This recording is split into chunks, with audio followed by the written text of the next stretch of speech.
we discuss about what is a process, what is the data structure of the process. So process is simply the set of instruction loaded into memory. Anyway, using the operating system, we try to use the computer resource, such as the CPU for the computation and the storage or the memory as a cache, something like that. To do that, the CPU can read or process the instruction. That, however, the CPU can access such a data, such as the instruction from the memory. That is the reason we need to load such a set of instruction actually compiled by the compiler from your source code.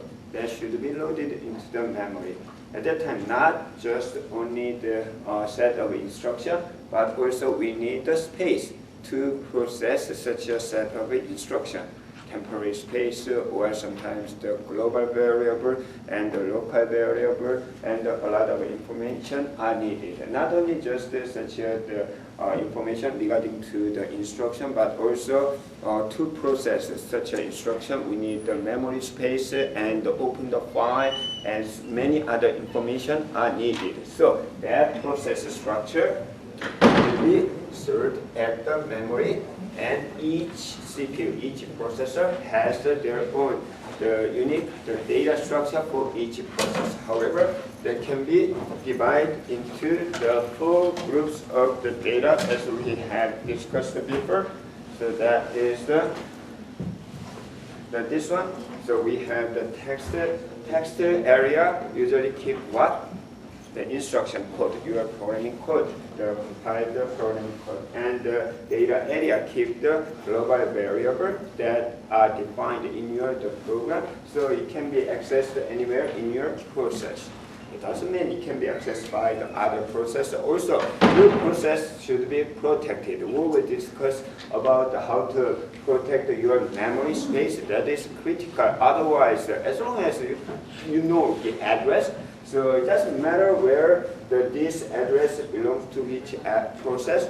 So if you know the address, it can be accessible. So it's critical in the memory management, how to protect this area of memory for specific processes. So the global area will be accessed by only within your process. That is the data area, and there are 2 spaces that can be used for your processing. One is the stack. Stack is usually for the temporary space, such as the parameter value or the local variable in your block, something like that. And the heap area will be used for the dynamically allocated spaces, such as the array or the list vector, and so on. So these are the basic component of the process. However, depending on processor, the CPU, it may be different. So because of that, even though you have the same code, also you are using the same operating system. However, if you have the different CPU,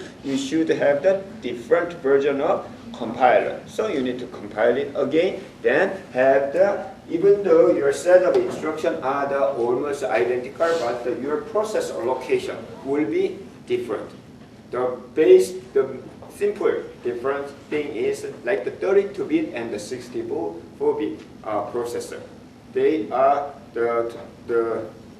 even though you have the same code, some of them are maybe running, but most of the case you need to compile it again because it has a different process structure. So that is the process. Then once you create this process, you have the different state of the process. So first, when the process is created, this is the new state. Okay. So new state, then if it's ready to get the CPU resource, it will be ready the state. This is a status of your process. Each process, this is one process, you may have a number of processes. Each process has such a process state. Okay, it's not the separate location of the memory space, but this is just the state. But it's a diagram to explain how each process state will be changing. Okay, from beginning to end. Then the ready, how many processes may be in the ready state? There are many. right? So as you can see in the operating system, such as Linux, Windows, we have a number of processes. Most of the modern, the current general purpose, the operating system can create the multiple processes. So we have to manage a number of the process in ready state using queue. So mostly we are using the queue structure to manage a number of processes. This is one of the examples. We have the many queue structure to manage such a number of process or sometimes number of the requests. Like the each IO device has their own queue. Is it okay? Somebody fell down? One time, one student actually fell down in the middle of the class. So that may happen. So first time I didn't know what I need to do. I just called the security officer. So 7, 8 years ago. But suddenly he went. So he cannot remember what happened entirely. So sometimes the momentarily can be unconsciousness. So, but the most important thing is the first treatment at the time. Just lay down. So your neighbor should be careful. Okay? Do not drink too much. Is it allowed to drink in the dorm? Probably not. Not too much. Not too much. So this is ready. So among the number of processes in the ready queue, we need to select one of the process for CPU resource. In other words, operating system has the dispatcher. Okay, dispatcher will select one of the process, and the selected process will be changed into the running state. And finally, CPU can access the instruction from this process. Using what? Dispatcher will use a lot of scheduling algorithm. Okay, so we will learn such a scheduling algorithm in chapter 5. Okay, so some of them are very simple, like the first in, first out, but we need to consider the priority. What kind of priority? Depending on the priority, it may be the various algorithms. The process. There are two main operations in computer system. One is the computation, like the process by the CPU. It's a CPU bounded job. Another part is input and output. Anyway, the main source and the main target of the CPU processor computer system is the data information. Such a data and information are not always in the memory, sometimes in the hard disk drive, sometimes from the touchpad, from the mouse, keyboard. There are many different types of the I/O devices and I/O operations. So during that I/O operation, what can CPU do? There's nothing. CPU should wait because the CPU knows what is the data and what is the return value and so on. So at the time to utilize the waiting time of the CPU, we can change the state of the process that are waiting for I/O response is a wait, okay, state. Okay? Then until I/O device return. How to return the data? Using interrupt signal. Interrupt, I'm ready to send back the data requested. Then at the time this wait, the process state will change it into the ready. Sometimes from running the state to the ready state, it can be changed. For example, the maximum duration of the CPU use and so on. Then if everything is done, it will be terminated. So this is the general, the 5 state of the process.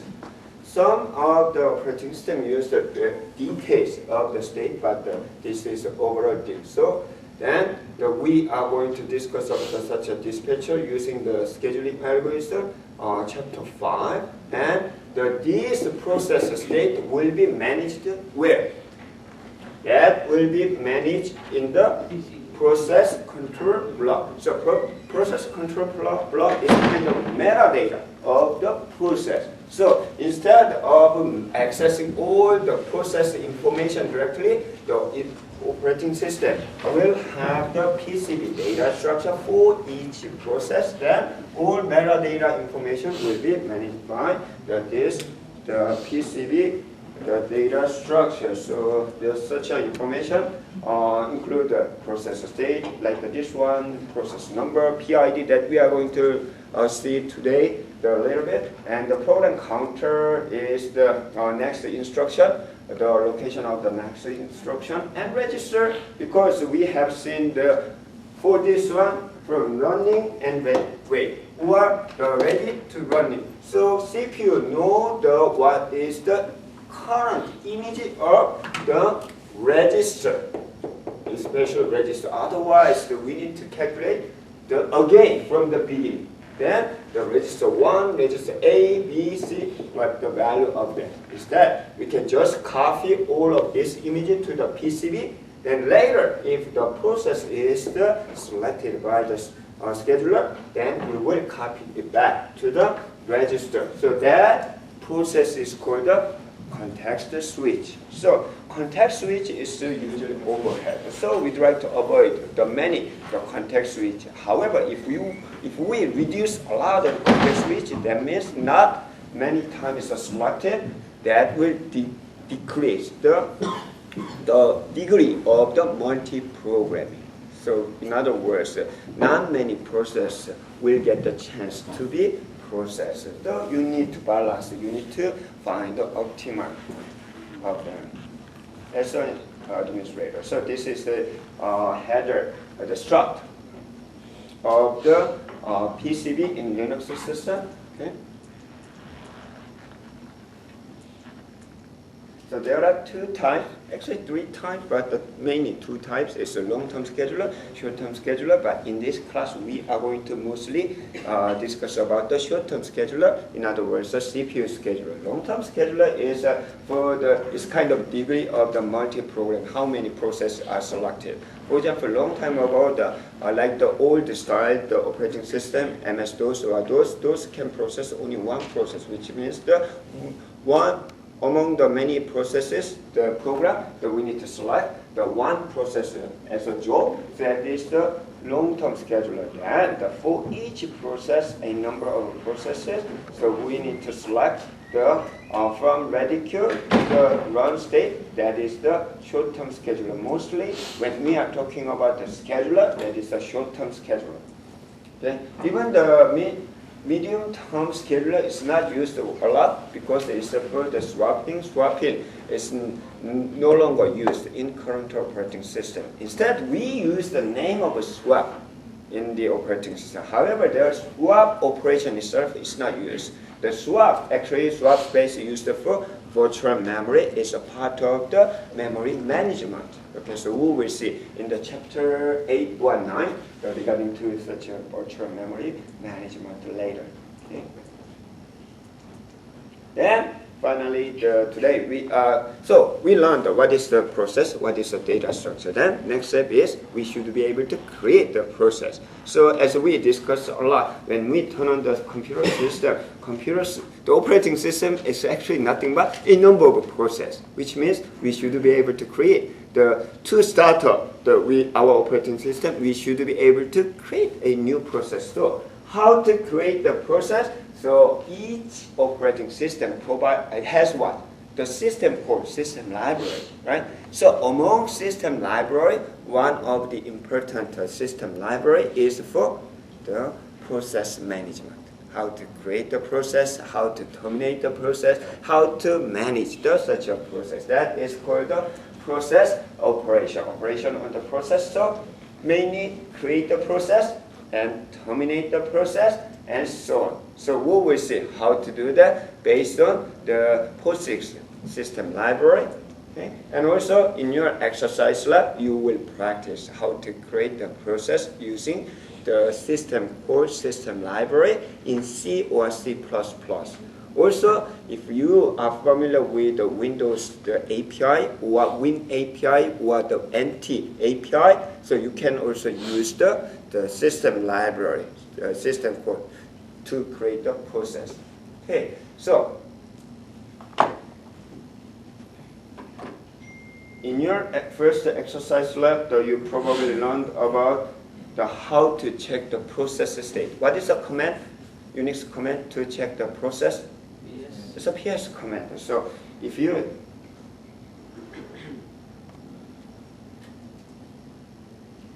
I think you can see this one. So for example, this is the Debian operating system.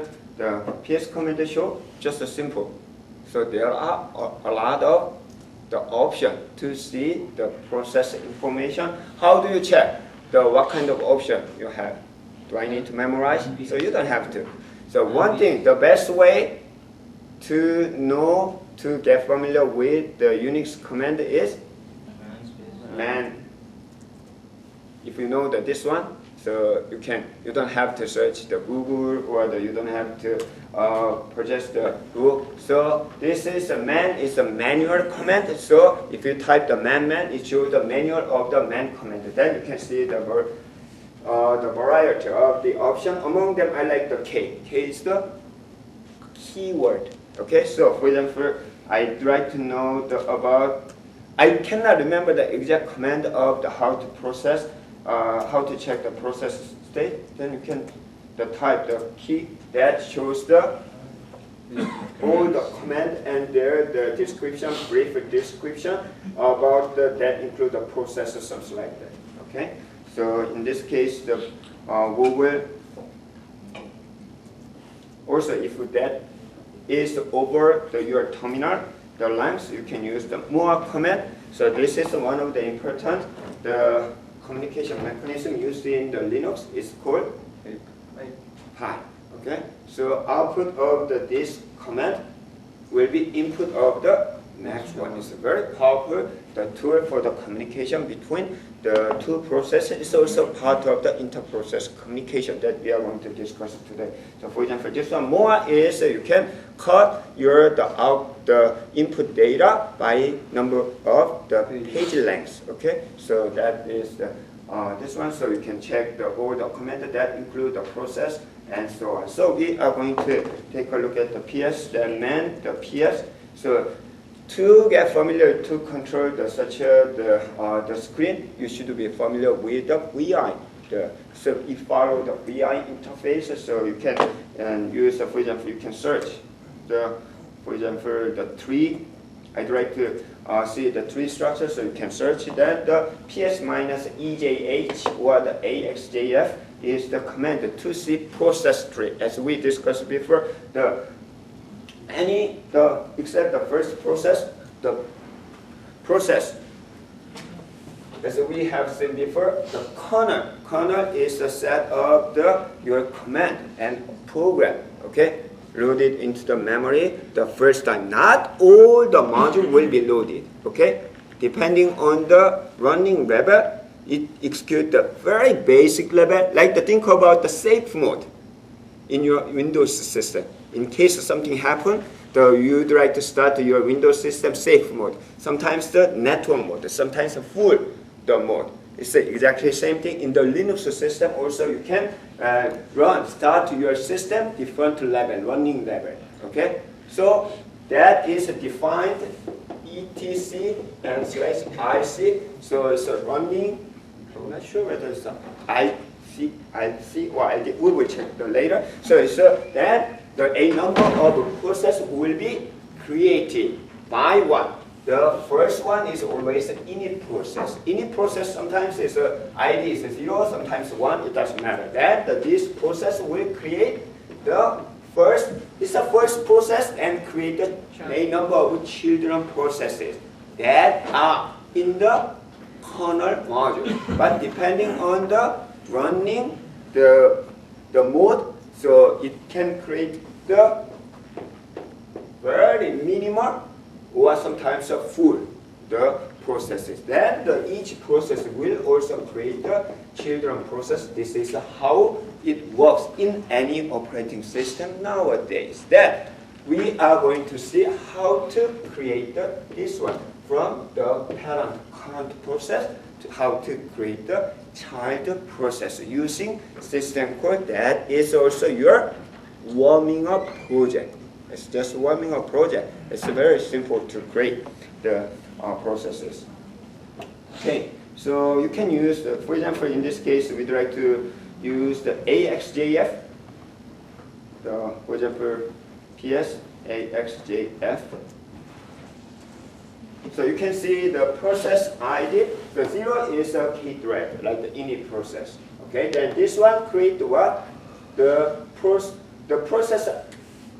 Process 0 create is a PPID is a parent process ID. This is a current process ID. So current process ID is a K thread. K thread is created by the init process. 0 is the init process. Then this one is the K thread. Probably the Linux use the K thread lemon to create the process. These are the three. The next the generation. This one create. This next generation created by the K thread, the daemon. And when you see such a D end of the process, that means the daemon process. We will discuss later. Okay, what is the daemon process? Okay, it's kind of a service process. In the Windows or the Android or the iOS, it's kind of the service program. Okay, like the famous example of such a daemon is the web service, web daemon. When you start the web services, it creates a web daemon. Okay, so that is the K thread. Then K thread create a number 2, 3, 4, 5, 6, and so on. Okay, usually, not always. Usually, process operating system assign the sequence number, but it's not always. Okay, depending on your operating system, it may assign the different number, but usually it's so these are the child processes, children processes. Okay, then up to the here. Okay, you can see sometimes they jump, skip the number. Okay, then up to this one, and there's another init process also. I think that this operating system, Debian operating system, the K thread will create a number of child process. They are mostly the module included in for the system programming module. Okay, then the init process will create another set of the processes.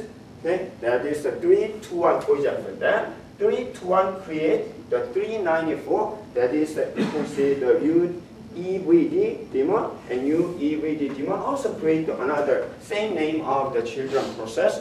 Okay, I don't know what that is, but this is the process tree in Debian this operating system. Then also for example create the 792 that is support the map may be used for to manage the TCP/IP port. Okay. Then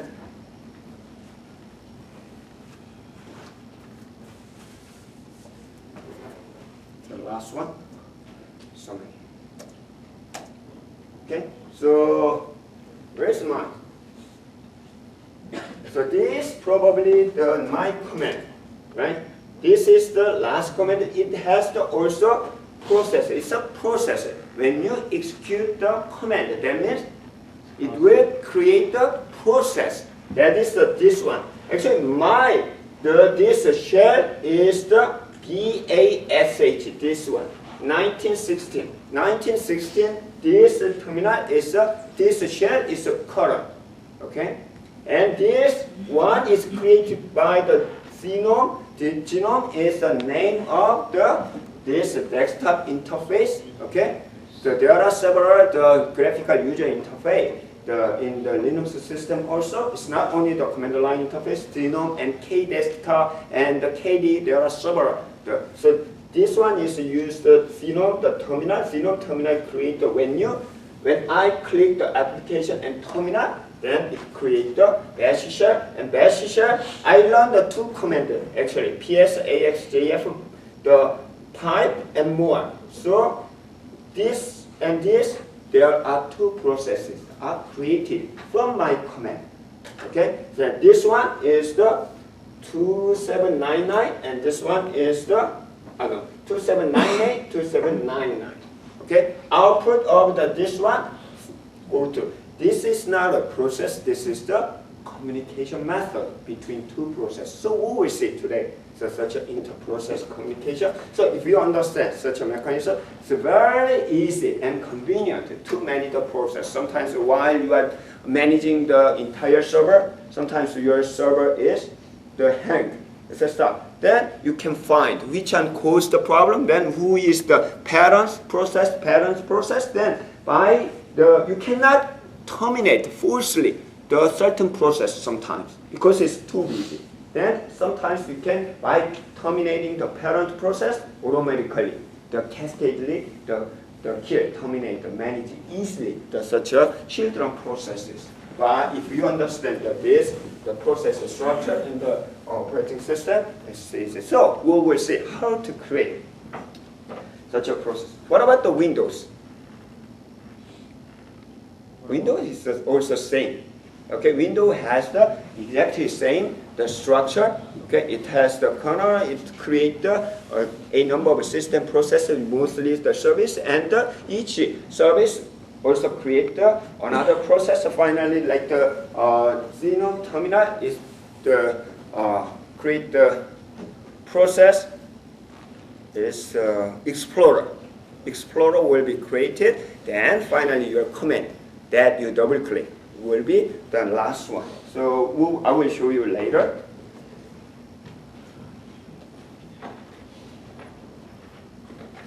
Okay. So always parent process create one process, create the next one. Next one is a child process. So a number of process will be created. So when you take a look at the PS command, you need to take a look at what is a PID. PID is the ID, process ID of current process, that process, and also PPID. Because always we will see. So child process depends on the parent process. So who is why? Okay, so it will be managed by the process ID. Process name is not important. When you manage, when you kill, when you terminate, when you end, or when you search the process, always the process ID or parent process ID, PPID is more important. So as I said, the parent and the children process, they are very, very closely related. So how much sometimes regarding to the computer research, especially the memory research, they are identical sometimes. Some of the processor, parent and children are identical. Sometimes they share some part of the processor, the memory space. Why? Our goal is to save the memory always. Okay, and also many of the time they do not share. Okay, the resource. Resource means mostly the memory. And also when you execute, many of the children process and the parent process wait until child process is terminated. For example, the previous example, when I type the command, I cannot do anything. I should wait until the current command return and end. Then I can do something. But sometimes it's not fair. I'd like to do something other. What if my process is running forever, like the web services? At that time, you can disconnect such a relationship. As there are several ways. So parent can do after execute the child process, create the child process by making itself as a background process. Okay? No, make the children process as a background process. Or you can make the children process as daemon process. That is the daemon process actually. So for example, I start the Apache web server. Okay? So APACHED daemon process will be created. Then do I need to wait until the web server is ended? No, you can actually log out. Then still web service daemon process is running. That is the daemon process like the service process. Okay, so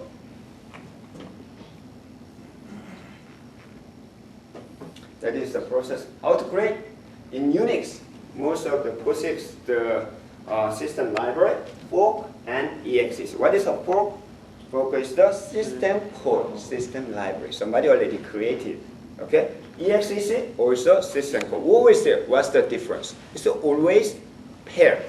Okay? fork and exec. Sometimes you can see another name of system code that create the process that actually combine fork and exec inside. Okay, that does mean it's a new one. It's the user. So like for example Windows combine. It's not the actually exactly same mechanism, but basically inside there is the working the similarly as the Unix POSIX library. That is mostly the create process in Win API, or create thread is used a lot also. But the create process is the Win32 API to create the process. So we will see how it works. Basically, this is how it works when you create the process. So the current process, I'd like to create a new process. I'd like to execute the command like the PS command. Then first fork. Fork means copy. It's a clone, kind of clone. So we are sharing the data code. Okay? We are sharing the code. It's exactly same copy. Why? Because our main goal is to save the resource in the memory. So if we allocate the separate space and copy the separate module right away, it takes a time to create the process. So first thing, like the human being, our gene and DNA will be inherited to my son or daughter. So it's an exact copy. I know there is a mutation, so it's slightly changed, but most of the gene will be inherited. Like that, we copy the process, myself, copy to create process. But my command has the different code, right? So using exec command, we can load its own programming code instruction to the memory. Then finally it will be separate the process.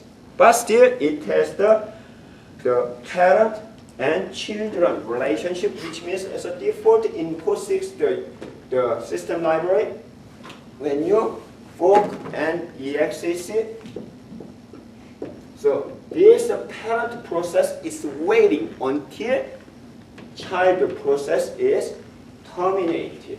Okay, not doing anything. How?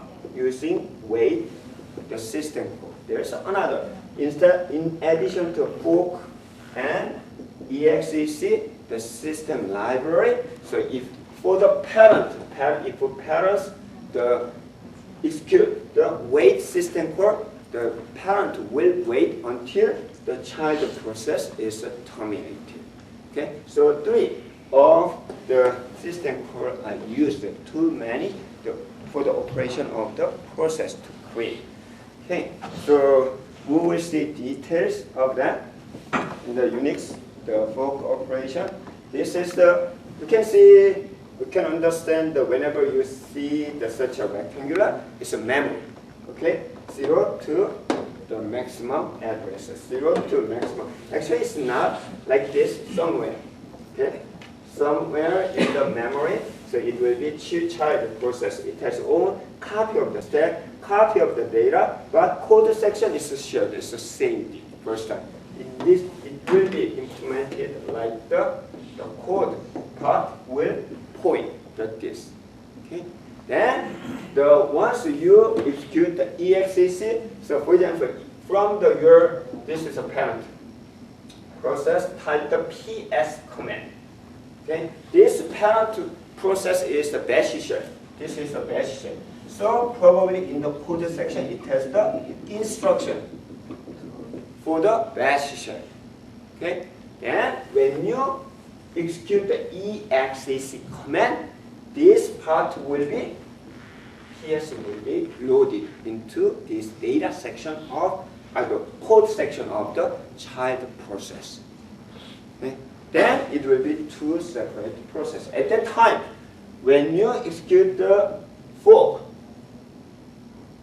because they are sharing the same code, when the parent is clone, when parent execute the fork code here, right after that, child also is like the executing the fork command. Why? They are the same. Do you understand? So when you execute the fork, the instruction inside your program, current program, right after that, the child area will be copied and code will be shared, which means this one also execute the same command. Looks like they execute the same command. At that time, if you check the manual page, you can always check the return code of any command. That's very important to mention for your programming, especially for the system programming. If fork is successful for the, it's a different. It's the same command, but return code is different for the parent and child. For the parent, PID, for example, this is a 10, this is a 11. 11 will be returned as a return code.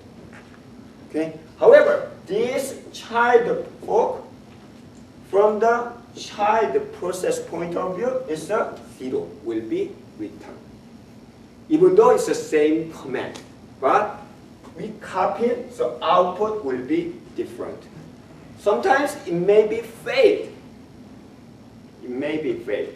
In case of fail, it's a -1 will be returned because we do not have the available memory space. There might be something issue to create fork. Then -1 will be returned. Okay? So then you can manage the fail to create a new process and execute again, something like that. So that is the very well-known question in any operating system test. What is the output when you fork 3 times? What is the output of the fork in terms of the child, in terms of the parent, something like that. If you understand this one, it's very clear. So when you execute the fork, it's the same the command, but right after that, there are 2 perspectives. From the parent point of view, the process ID of child process will be returned. However, the child point of view, the return code is the 0 in case successful. Okay? Get it? What if there's another fork next?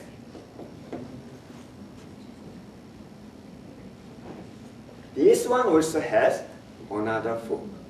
This fork and this fork will be different. This one will create another child process. And parent ID will be 11. There, its own ID, let's say it's a 20. Okay? This one will create same generation of this one, child process. Okay? And this fork will return the 0, and this one will be, this one, the 13. So 13 will be returned something like that. Okay? So that is the mechanism, and of the we will practice during the exercise lab by executing the multiple fork, then the check what is the process ID, what is the parent process ID, something like that. Yes. So when does it stop creating the child process? If it is keep on executing the fork? Oh, it's depending on your program.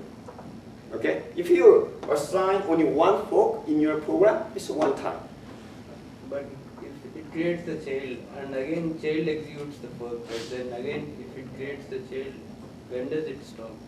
When does it stop? It's the same as the parent because their code is not separate yet.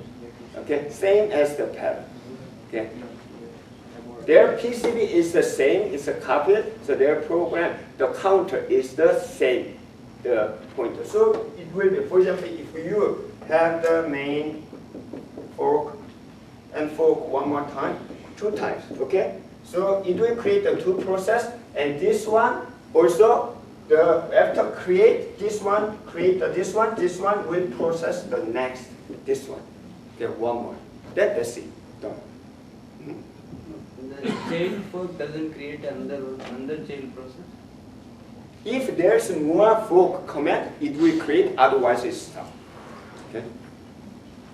So then, what if I want to execute the ls command, the ps command here, then you need to run the exec system library with command over here as a parameter. So you can check the parameter input argument from the manual page also. Then, or best way is find sample code.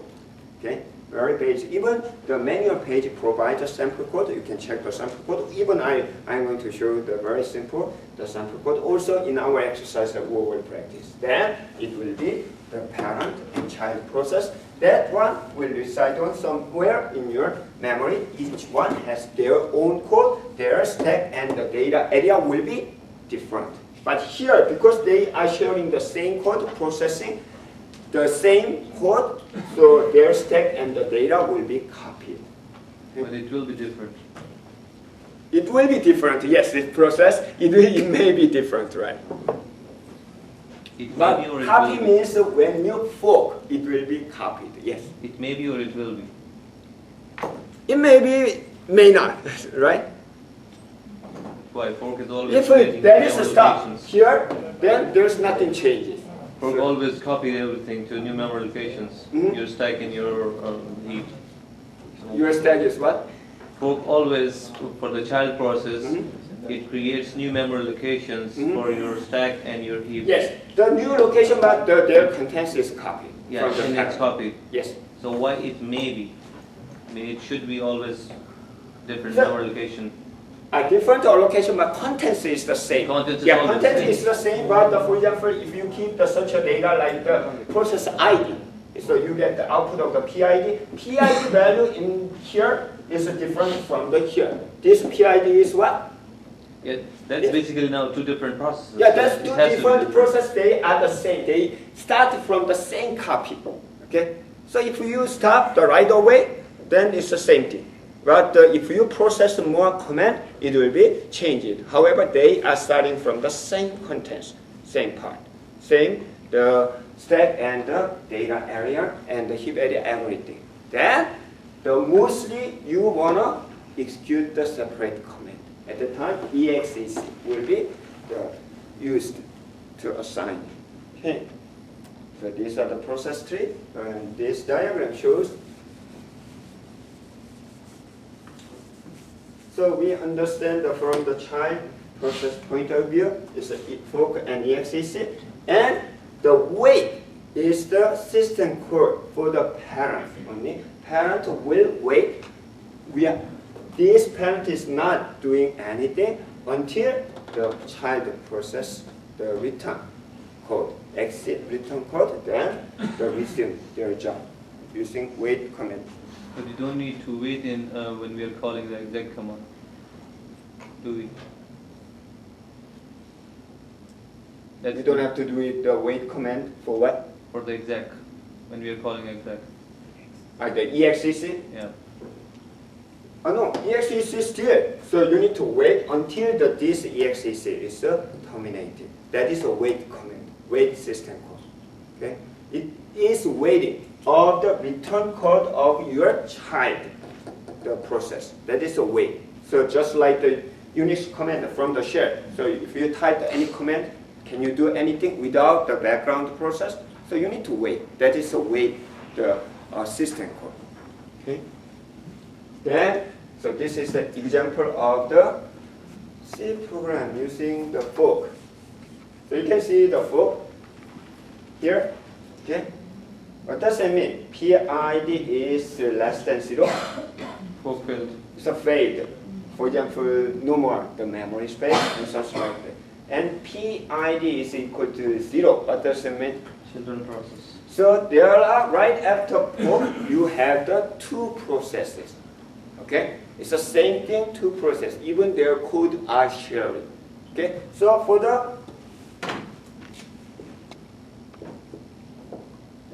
code are sharing, this is a child and this is a parent. This code will be here. This code will be here, both sides. Actually, it's not one. It's shared by the children process. So you have the same code. So for you wanna check the children process. So it's the same as you are the child process. If yes, then it run the exec. So EXEC, so in this case, I try to learn ls command. Then otherwise, that means it's a parent process. Parent process will get the PID of the child process for the parent process. Wait until the child process is terminated, completed.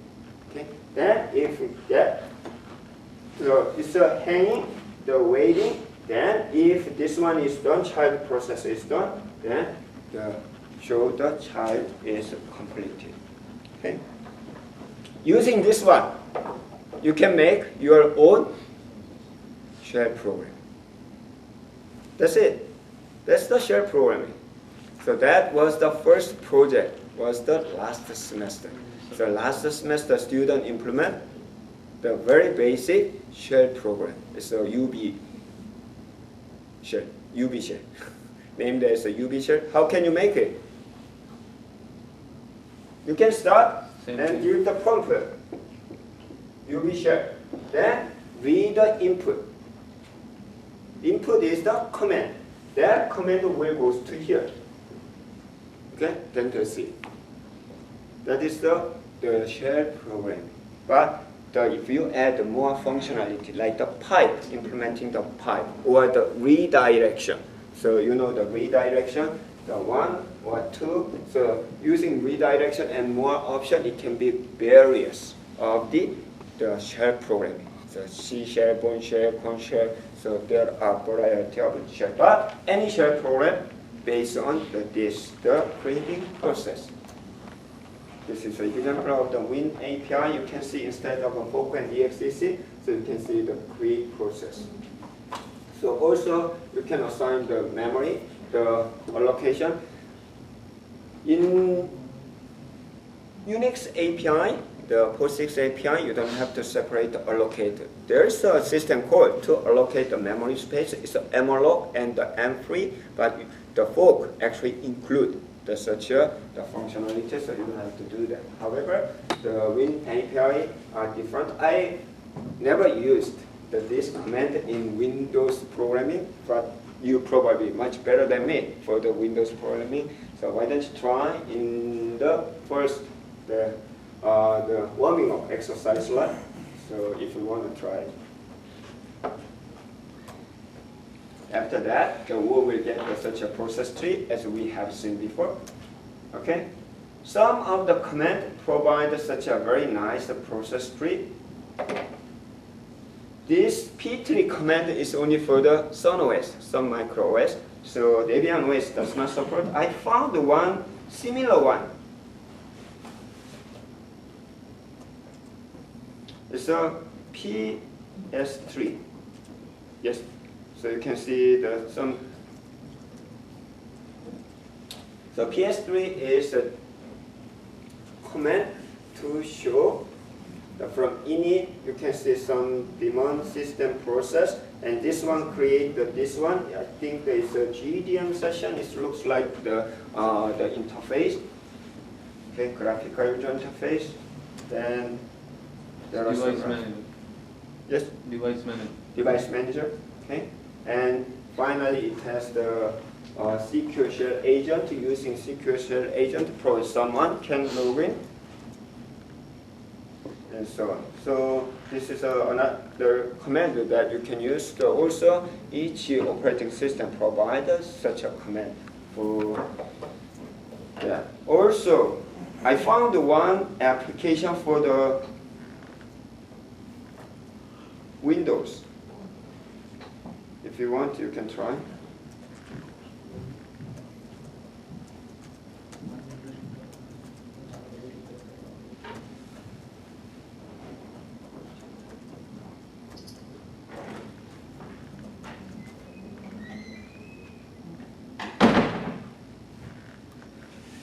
Let's see.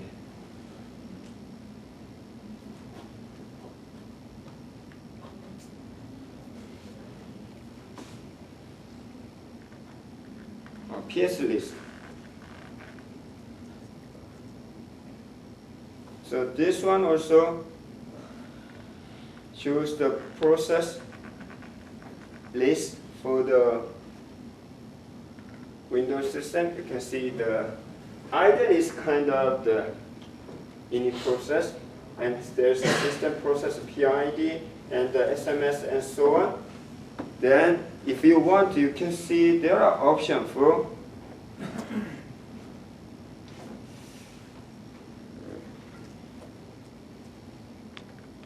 let's see the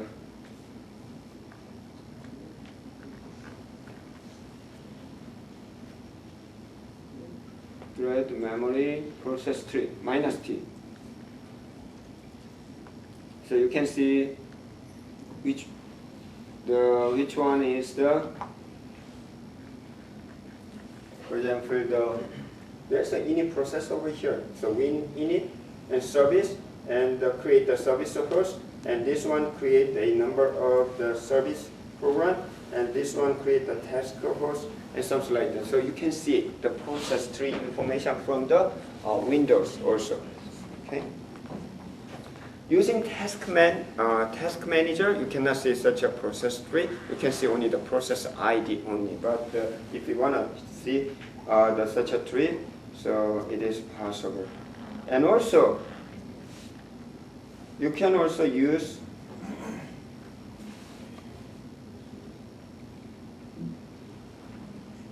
the Cwin.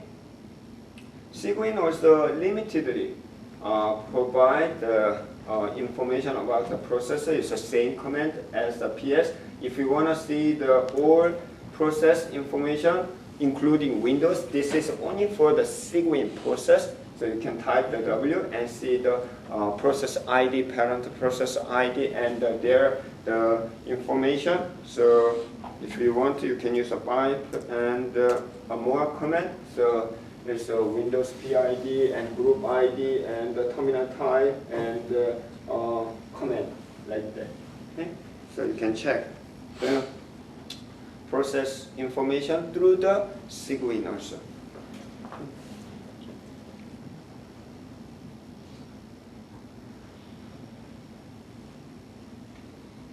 So this is the PS command from the. Then what about the termination? If you reach the end of instruction, it will be terminated automatically. Also, that is gracefully the terminated. It's the natural die.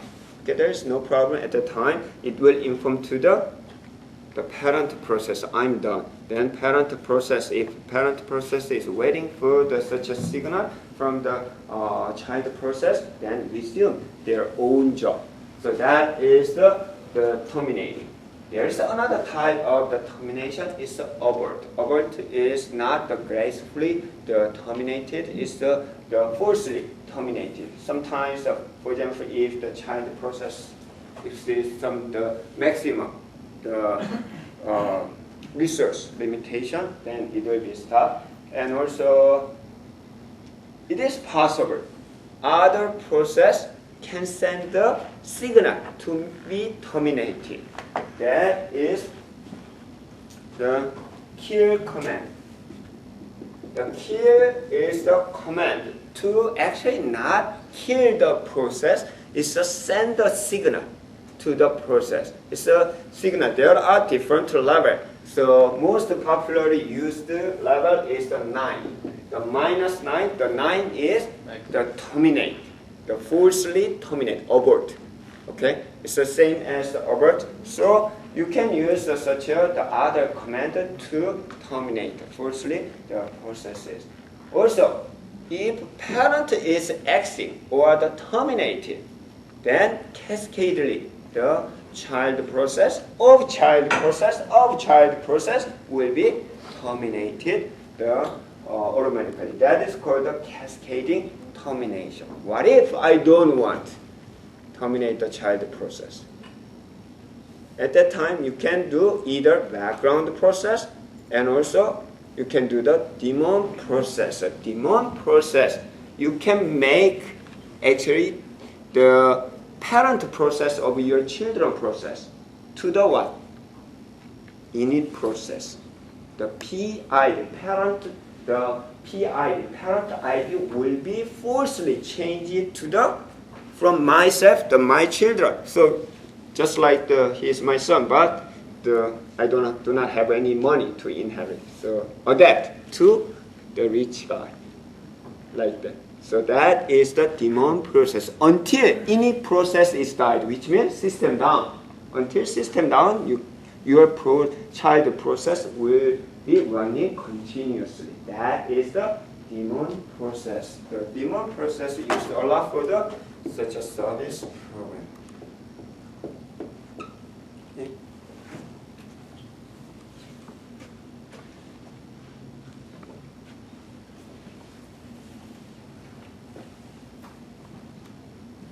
So you can use the kill signal. So you can send the signal. If you have the permission, you can kill the process. Mostly the super user has all the permission, or the parent process has the permission to send such a kill signal. Okay.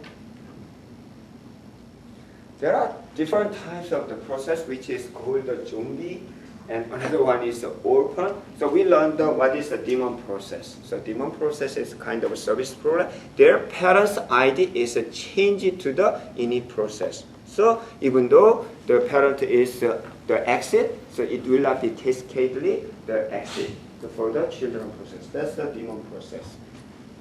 What about the zombie? What is a zombie? Zombie word. It's a ghost.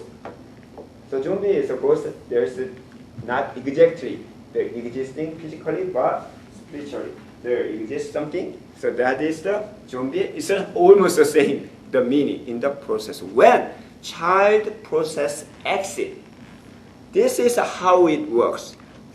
When you exit the child process, any process, it actually return all the resource, which means the memory will be freed.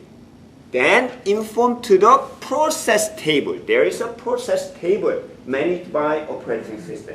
In the process table, it will be updated as the exit status, exit. Then the parent process can read the data, my children is exit, so I can continue the process. That's how it works. Then momentarily, between return free the resource and parent process read the data of exiting of the children process. There is a moment of time. Okay? The process tree, process table has the information about the children process, but physically there is no resource. So that is called the zombie process. It's a moment of time. Is it issue? Is that the problem? Yes, it is. Actually, it's not a problem I know. in the normal situation. Okay? Because it doesn't keep the memory resource. It has only 1 or 2 bits of the data in the process tree. So there is no issue no matter how many zombie processes you have. Problem is there are zombie processes which is permanently existing. It's unexpectedly happen. So, but still, as long as they do not keep the memory resource, it may be okay. But such a permanent zombie process should be. Otherwise, when you type the PS, it will show a lot of defunct process. But this actually doesn't exist. So it's not a big problem. But in process tree, so a lot of such a zombie process, you can see defunct process. Problem is orphan. So orphan is sometimes without. That is normal. As I said, the fork, EXEC, then wait. Otherwise, if we do not use the wait, which means you can still continue your job. Okay? Process. Then sometimes parent is terminated while processing whatever. So the relationship is normally it's not a problem, but sometimes abnormal situation. So child process is running, okay, but it cannot be controlled by any parent process. It occupies the memory resource. Sometimes if that is the infinite loop, there's no exit from the loop, from the logic, that consumes a lot, not only memory resource, it can use the system resource. So mostly the orphanage. It's not actually orphan, parent exists, but their communication is disconnected. The process tree is updated, is exit, but still running. So that is the orphanage. The process should be taken care of the system admin. Okay. But looks like the zombie is more serious, right? So zombie happen a lot, but it's a momentary happen. So for example, when I was a system admin, I can find a lot of the defunct zombie process. So I informed to the operator and the senior manager. But when he came back, there's nothing. Sometimes it's gone because it's a momentary happen. So most time you cannot see. It's a very short time of that. Yes. Why the zombie process is a problem?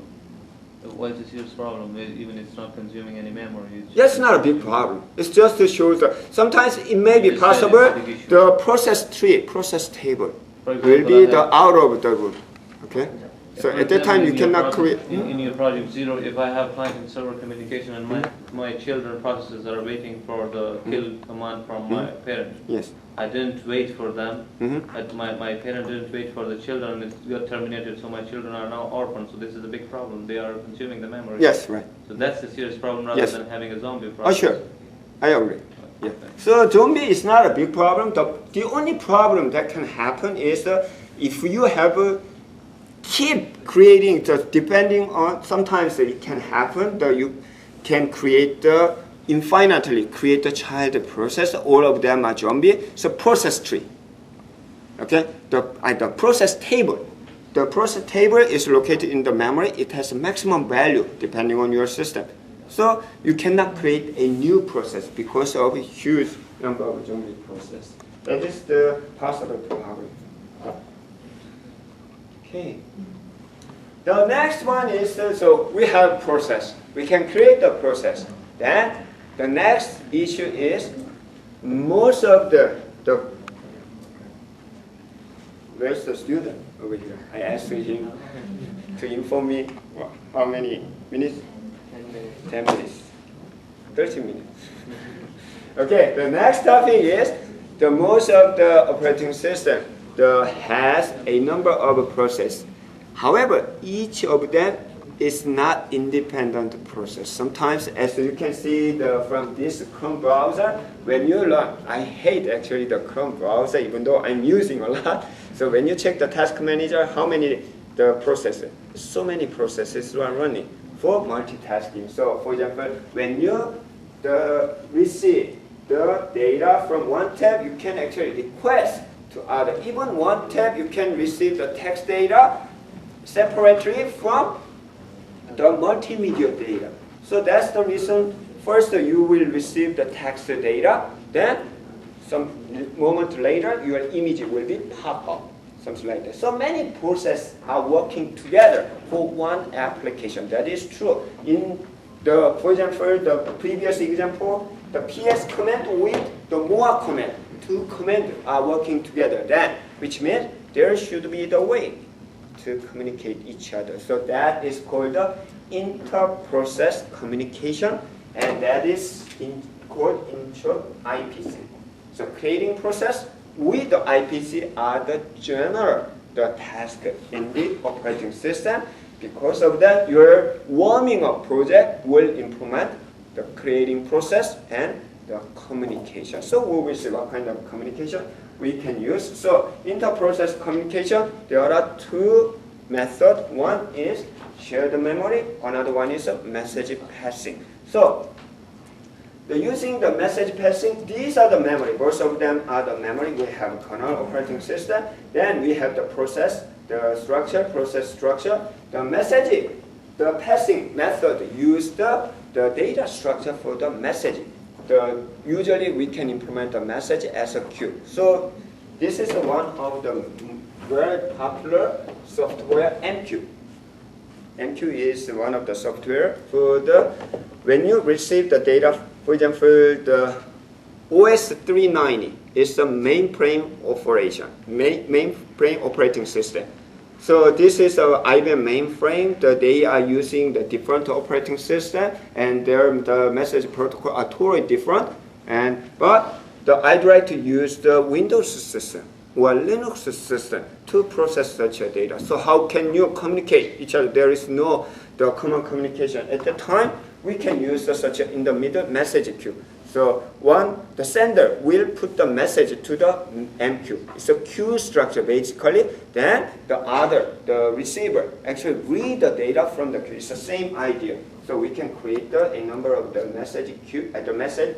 We can create the queue, then we can put the message into the queue. So this is the sender processor B put the data into the queue, then the other process, in this case the process A, then read the data from the message queue. That is one of the way. And second is we can create using for example, Malloc or the other system library, a system call, we can allocate the memory area. It's a shared memory area, like the bulletin board. So we can create a bulletin board for the communication in the dormitory or the department. Then if you want to communicate with the other process, other student, you can put the message to the shared memory. At the time, if you want to, you can specify the sender, or you don't have to specify the sender. If you do, if you want any process can read the data, this is a shared memory approach. Okay? And we can understand such a communication problem as the producer and consumer problem. So producer will sender is the producer and receiver is the consumer, like that. So this is the structure of it's a shared data structure. The buffer size 10, we can use the buffer size for the shared data or the message. Okay, then this is the structure of the producer. So producer read the data from producer put the data into the buffer, okay, up to the buffer size.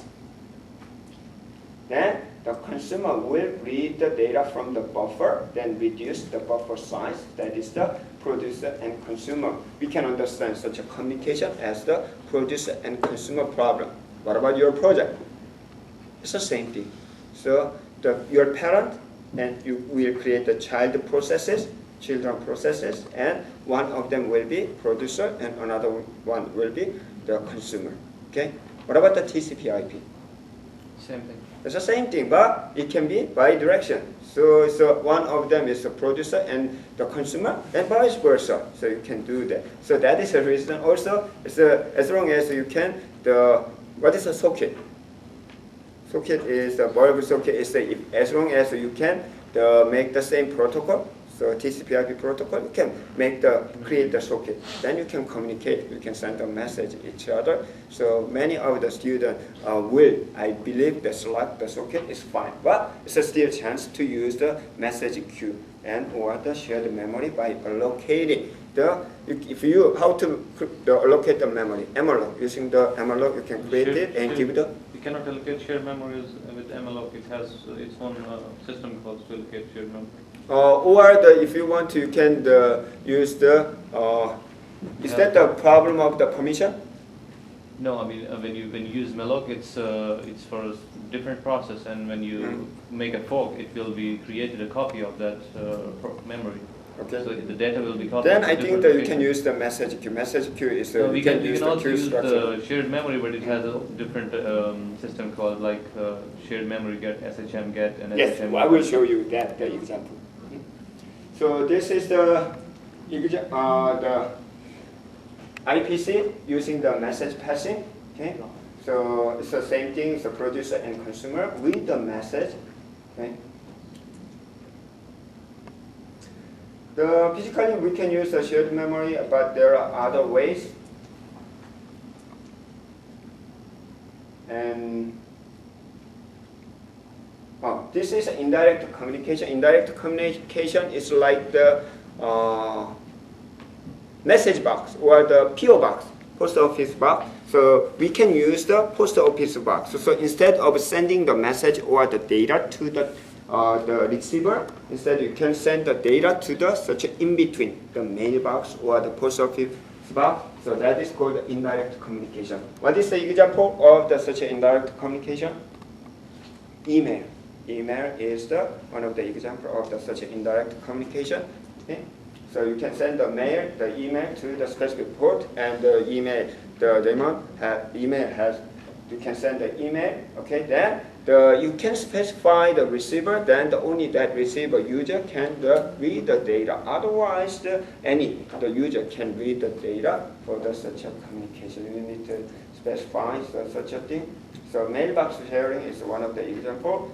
So it's okay. So if you can implement the indirect communication for the message box, mailbox, so it's also okay. One of the students, based on my experience, for this warming up project used a lot, but it's a different the application. This time is auction, but one of the students used the file for the communication. He tried to implement the mailbox, the indirect communication. Then he actually used the file for the communication box. He created the file for the mailbox, then put the data into the file and read the data from the file.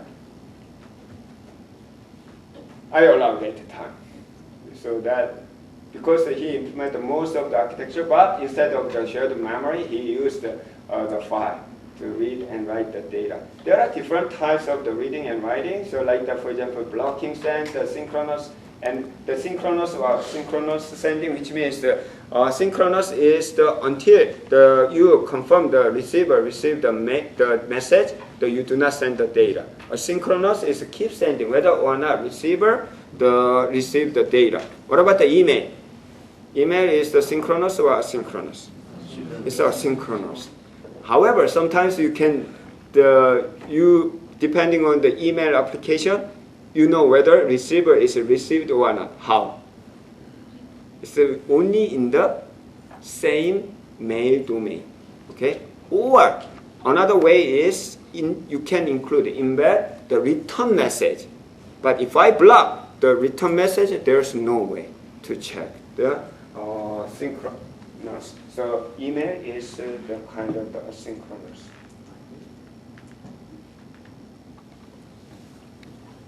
So we can when we are using the message queue, so we can use some different technique for the buffering for the queue. So when you create the message queue, you can define the buffer zero capacity from the nothing at the beginning and the maximum size, and sometimes you can create the message as the unbounded, unlimited. So this is the shared the system core for the shared memory segment SSH. You mentioned this one, right? SSH and open and create. Then this is a permission. You can give the permission for the other, okay, the read, the write, and the permission. Then the other process can read the data, I believe. But so far nobody used the shared memory. There are a few. The student prefer to use the message queues, which is much easier. Okay? But it's up to you to whether you try this one or not. Okay, so this is the example of the producer. In terms of the producer and consumer, so we can create this is the size of the shared memory, and you can specify the name of that, and this is a messages. So you can create the shared memory that is SHM open, and the size and the permission, and the truncated is when you delete all the contents without delete your shared memory, then you can finally put the data here, message. Okay, then consumer can read the data. Okay, this one. So I think that you can use the shared memory for the communication, but no one actually tried to this. Why don't you try it this time? Then in case the Mahu is the microkernel, the architecture. Microkernel also use the system core, the message send, message receive, message RPC, and so on. So you can use in your warming up exercise, you can find any communication method But I'm not going to allow for the creating the process. I'm not going to allow the Java application. Java, the only way to create separate the process ID is you need to call external the program. At that time, it will create another virtual machine. So that's a different story. So that will be more complicated for you. Otherwise, if you create just the object that is just a thread, it's not the process itself. So to keep the main goal of the warming up project, Java is not allowed. Instead, you need to use either Postgres API or the Windows API. Also, not only the C or C++ the programming for the Postgres API, there are some program languages like the Perl or the Python. They provide a system, the class that create the process that actually implement exactly same argument as for example, fork. So you can learn the fork command in the Python or the Perl program. So at that time, I'm not sure for the communication if they provide such the shared memory or the message queue or socket, the communication, so you can use such a program language. You don't have to implement the graphical user interface, only the command line interface. Display the message for the requirement. Next week, GA will present a brief summary of the project zero the next Thursday. Okay. Then finally, we can use the client server system. We can consider that nowadays it's not in one, because IPC was the proposed when we are using the operating system standalone. But nowadays it's intra-communication. So which means we need to communicate the process in the server. What is the popular? There are different ways. Most popular one is using TCP/IP protocol. Okay, so using the TCP/IP protocol, we can use the socket program. And there are more like if we have the Java virtual machine, we can use the RMI. It will be more complicated. I allowed one time for this, but nobody actually used the RMI. So instead, they just create another object class, then that's it. So that is the reason I prevent to use the Java. So socket, for example, what is a socket, by the way? It's a communication method using what? TCP/IP protocol. So what is a TCP/IP protocol? What is a protocol? It's a common structure for the network link between you and me. As long as you follow the same structure, what kind of structure you need? What kind of information? IP. It is based on the IP layer, right? So which means we need to find the host, the computer, using what? IP address. Then what else? The port name. Port number. Okay? Port is like the entering door. So there are many entering doors, like the main entrance, the windows, and the side door. So you need to specify such a host name, the IP address, and the port number. Then you can create the link between two servers. So basically that is the socket. There are two types of the socket.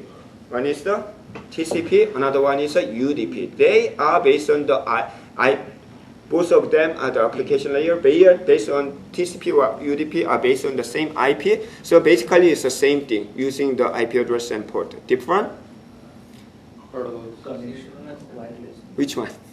TCP is wired and UDP is wireless. Connection oriented. connectionless. Okay, not Wi-Fi. Okay, so that is the only difference. Because of that, the long time ago when I watched the video stream using the player, if the bandwidth is narrow, it's recommended to use UDP because it's a connectionless. It's a keep sending the packet. But TCP is the connection oriented. You need to make the connection, then using this connection and sending the data. That's the different thing. So this slide that shows the connection oriented, which means the TCP. So once you establish the connection and request the data and receive the data and so on. But the connection list keep request and keep receiving. Sometimes you may not receive the data that you ask. Sometimes it's not the order. It's your responsibility as a client to check receive the data. Okay. This is an example of the socket program that you probably did in your network class. Okay, so very well known, very simple. So you can implement such a thing in your warming up exercise. Okay. I'm going to skip this. The lastly is the 5 minutes. Next class we will end 5 minutes earlier. Okay. So pipe, that is the pipe that I introduced at the beginning of the class. Okay, it's also a communication method between, it's unique in the Linux system and Unix system. However, Windows nowadays in the PowerShell, they try to adapt such an idea. It's very, very powerful and useful. The communication method is a two-way communication. Okay, so you can send the input data into the pipe, then the child process. Another process can receive the data. Sometimes you can create a pipe bidirectional. Okay. Then also you can name the pipe. Anonymous pipe, this is anonymous pipe, but you can create the pipe so you can keep sending the data and then you can receive the data. So this is a pipe. There's the Unix and the Windows also support, but I never see the Windows pipe, the physically any implementation, but if you have, why don't you show me or show to us. That is a pipe. Okay? A little bit speed up, so it's your responsibility to catch up if you do not understand all of this. So just, I believe, the overview. It takes, I usually spend 2 weeks for the process with some implementation and demonstration, but I believe the current students are so smart. I believe that you guys can do by yourself to catch up the rest of the part. The next week, we will finish the thread of a day, then followed by the second exercise. Okay, thank you, and see you next